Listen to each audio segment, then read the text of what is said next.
what's up mga ka-happy? So magandang araw sa inyo lahat, and today is September 8. So nakatadiri ron sa Mindugon, diri sa Simula Shrine kay Mama Mary. Kay today is Mama Mary's birthday, no? So nakatadiri ka ron para i-celebrate ang iyong birthday. Magpasalamat sa talang dapat pasalamat, and syempre kailangan din natin na gawin yung every year natin na pinupunta dito. So as usual, di ba, yung laging problema yung nirereklamo ng mga tao kung ba't sila nababaha is because of lack of discipline. So karon namunit na og basura. So first pa lang yun, first batch pa lang yun. So namunit sa taron. So di para itong una nga wala kay limpyo, magkaroon na si tatang limpyo. Turo tas tatang dito ay kana nga kuan sulod ng limpyo kasi earlier ang dami basura dyan, mga plastic bottles and mga ganito. So yung iba na baho ko juga ihi na rin sa kaning mga ingani, kaning mga ana-ana ba, mga oblong-oblong kasi ang baho ng ihi ng mga taong umiihi yan dito, umiihi yung tao, ang baho. So hindi ko alam kung ba't ganyan sila. And I can see na daghang mga plastic bottles around the area. So doon meron mga nakakalat. I don't know ba't ganyan ang tao. Good to hear lang na hindi to binabaha ang lugar na to, pero kung binabaha to, kawawa. So sacred place ito, pero yung mga tao is pinunta lang na dito is mag-celebrate. Pero yung iba, may mga tao talaga makakapal yung mukha, walang disiplina talagang sa basura. Tingnan nyo, grabe. Kawawalis lang ni tatang. Nagpahinga si tatang pala. Ayun, nagpapahinga si tatang. Siya yung naglinis. So every year meron dito mga Indian nationals. Ano yung mga Indian nationals, nagpapalibre feeding sila, libre kaon, libre ginapakaon sila niya. Dili na katong mga nasa video ni Mikos nga basta lang gi okay kani sila mga olimpiyado ni sila nga Indian nationals. Believe ko nila kay every pista ni Mama Mary they tend to give free food. Dagang inakalinya. So mga Indians yan ang hatag, may Indian community. So dagang salamat sa Indian community nga always nga naghatag og free food diri sa Simula Shrine every kapistahan sa atong labilan na si Mama Mary. So mamunit na sa taron ng mga plastic bottles and anything na pwede na ito mapunit as part of our yearly birthday ni Mama Mary para padala na dre. So karon kay namunit naman ta, time to call in line na linya na ta kay appeal ta sa free food para makatilaw tagon sa kalami ilang free food karon dito sa mga tao nga moari pa din palihog kung bit sa inyong mga sagbot. Ay mo patagkagbili na inyong mga sagbot. Kaya dagang isagbot. So nagay free food yun, ay mo patagkaglabay sa inyong mga plastic. Nawa ba na? Asa sila? Labay yung basurahan. Kaya may lang basulon, kita ra po mga tao. Parehan tanga na edukado, parehan tanga na edukasyon, ibang parehan tayo ibang si sakto. So mato lang na to si sakto. So mo ni siya ang Simula Shrine. So happy birthday Mama Mary. Yep. Wala. So natadiri ron para sa free food. Linyang ice cream.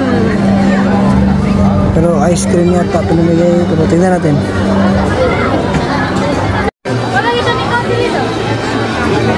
Sumanis lang. Ini mga Indian nationals na every year na nasa diri. Ang hatag sila pagkaon, anything na ihatag nila libre, tubig, especially tubig, pagkaon, yan, ice cream. Para sila kana nakita ninyo mga Indian mga permi present every year.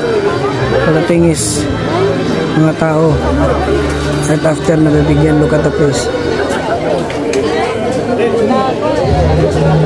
So diri nga area wala na gumamunit kay kanang ma-insulto niya sila. that namunit ko sa ilang tungod pero sila wala sila kapunit. That's why wala ko na mamunit ang ilang tungod, bahala sila.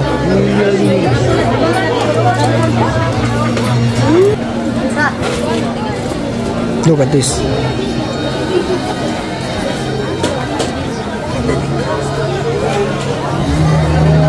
You see, dahil plastic bottles but meron naman mga lagayan. Wala, hindi nila tinapon sa tamang lagayan. Ewan ko sa ibang tao. This is a sagradong lugar. But look at that. Bawat kanto na pwede nilang paglagyan ng basura, nilalagay nila para sa ilang convenience, sa kanilang convenience. Hindi ako happy, hindi ako natutuwa sa kung ano nakikita ko. Because I don't know kung anong reason ba't sila nandito. Siguro naman nagpunta sila birthday ni Mama Mary, pero birthday ni Mama Mary, si mismo tahanan ni Mama Mary, ganito ginagawa nila. Alam nga naman yung mga Indian nationals pa yung paglilisin dyan. Sila na ngayon namigay. Look at the place. This is just one of the place na pwede ninyo makita na may mga ganito.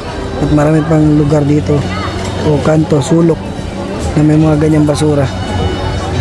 Dahil para sa convenience ng tao, taka lang siya naglabay.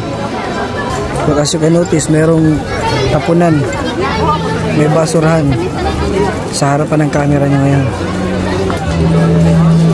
Aside dyan, may basurahan pa dito. Ayan. Diba? So may basurahan dyan. May basurahan dyan. Ayan, oh. Pero look kung ano yung ginagawa ng mga tao.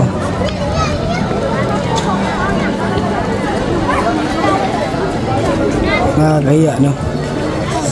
May basurahan pa dito. Dito ako ngayon sa gilid. Ayan, may basurahan. Look at the place. Nakita nyo ba?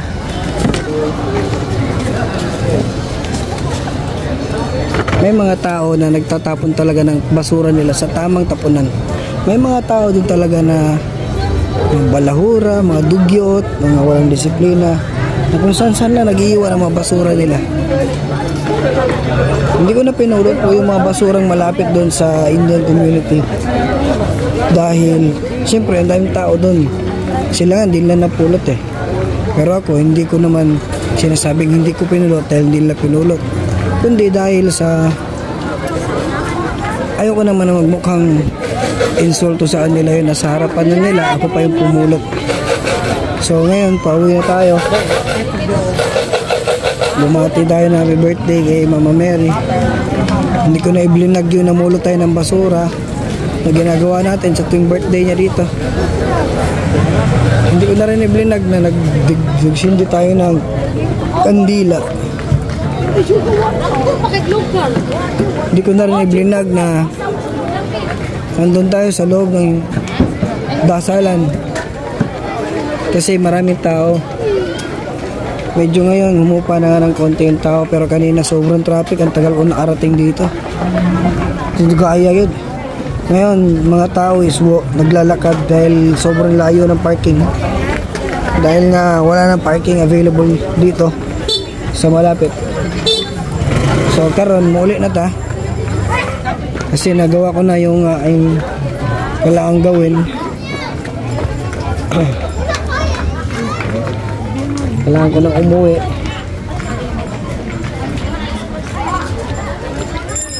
So maraming tinda.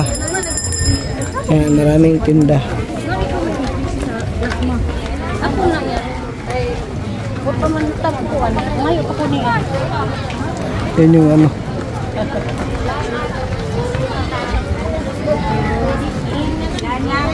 So karon padung na sa motor.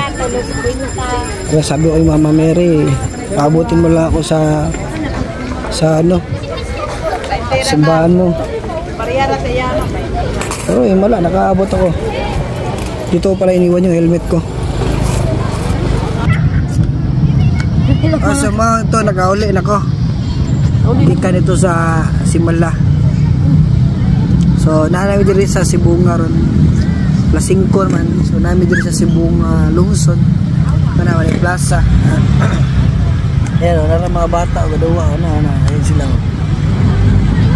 Si Dongdong si Muraya o gaduwa. Namin sa Cebuong plaza. Tapos suray kay napuron lang may baksihi yan eh. Kaya lang, suray ka rin Cebuong magdala juga extra. Mahal kayo. Magdala na ka extra to. Mahal, oo, mahal pero Dala ka extra.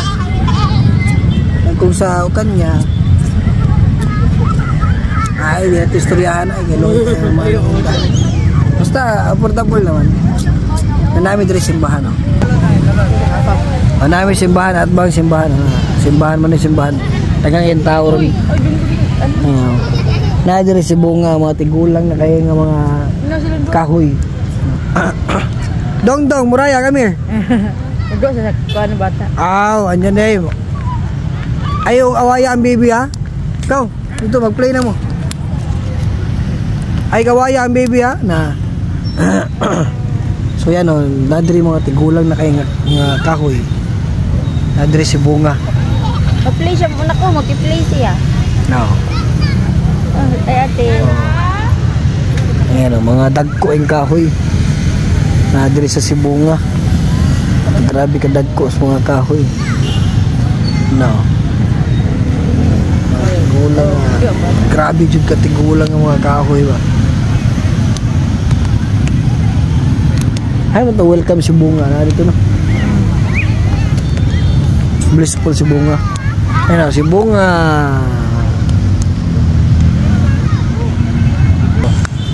Manara akong badikdik.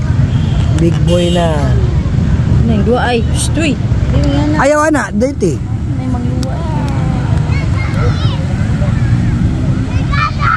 Si Bunga National High School.